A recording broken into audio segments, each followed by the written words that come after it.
Assalamualaikum warahmatullahi wabarakatuh. Perkenalkan, saya Hamidatul Ristalia, NIM 2011037. Baiklah, di sini saya akan menjelaskan tentang metabolit sekunder. Definisi metabolit sekunder merupakan senyawa yang dihasilkan atau disintesa pada sel dan grup taksotomi tertentu pada tingkat pertumbuhan atau stres tertentu. Senyawa ini diproduksi hanya dalam jumlah sedikit, hanya pada saat dibutuhkan saja atau pada fase-fase tertentu untuk mempertahankan diri dari habitatnya dan tidak berperan penting dalam proses metabolisme utama. Senyawa metabolit sekunder memiliki beberapa fungsi, diantaranya sebagai atraktan, menarik serangga penyepuk, melindungi dari stres lingkungan, pelindung dari serangga hama atau penyakit, pelindung terhadap sinar ultraviolet, sebagai zat pengatur tumbuh dan untuk bersaing dengan tanaman lain. Metabolit sekunder digunakan untuk berinteraksi dengan lingkungannya. Selanjutnya, jalur pembentukan. Dalam jalur pembentukan ini ada 3.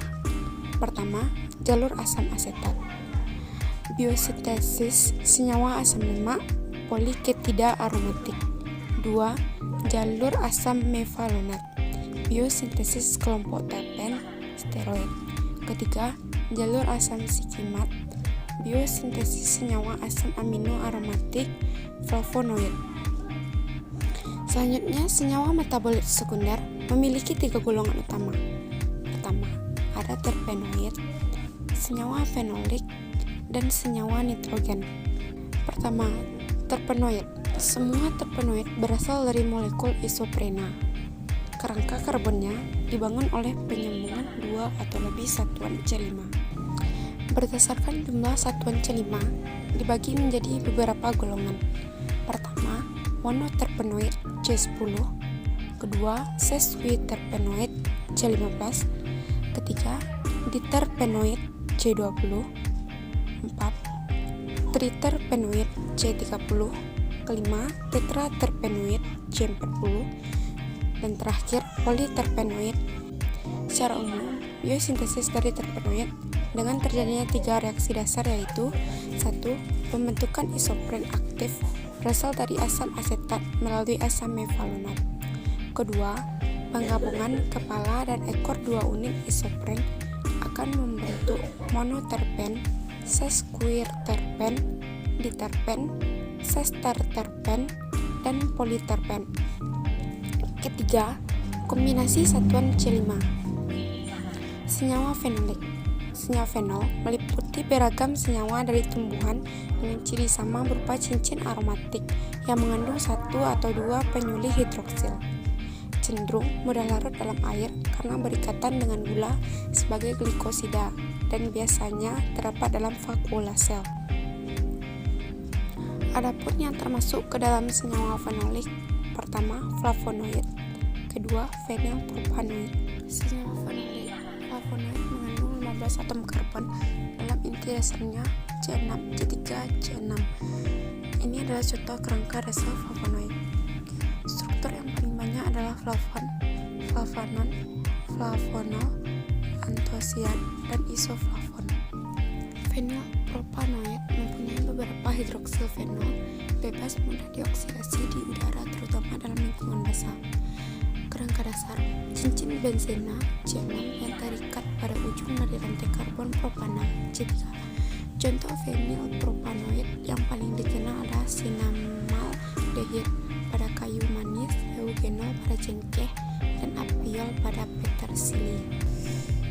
Adapun yang termasuk senyawa metabolit sekunder, golongan senyawa nitrogen adalah alkaloid. Semua alkaloid mengandung paling sedikit 1 atom nitrogen yang biasanya bersifat basa, dan dalam sebagian besar atom nitrogen ini merupakan bagian dari cincin heterosiklik. Hampir semua alkaloida yang ditemukan di alam mempunyai keaktifan biologis tertentu. Ada yang sangat beracun, tapi ada pula yang sangat berguna dalam pengobatan, misalnya quinin, morfin, dan stiktin. Senyawa nitrogen.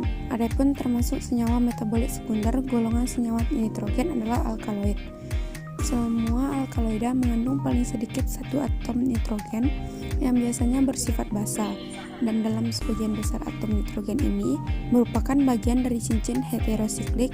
Hampir semua alkaloida yang ditemukan di alam mempunyai keaktifan biologis tertentu dan yang sangat beracun, tapi ada pula yang sangat berguna dalam pengobatan.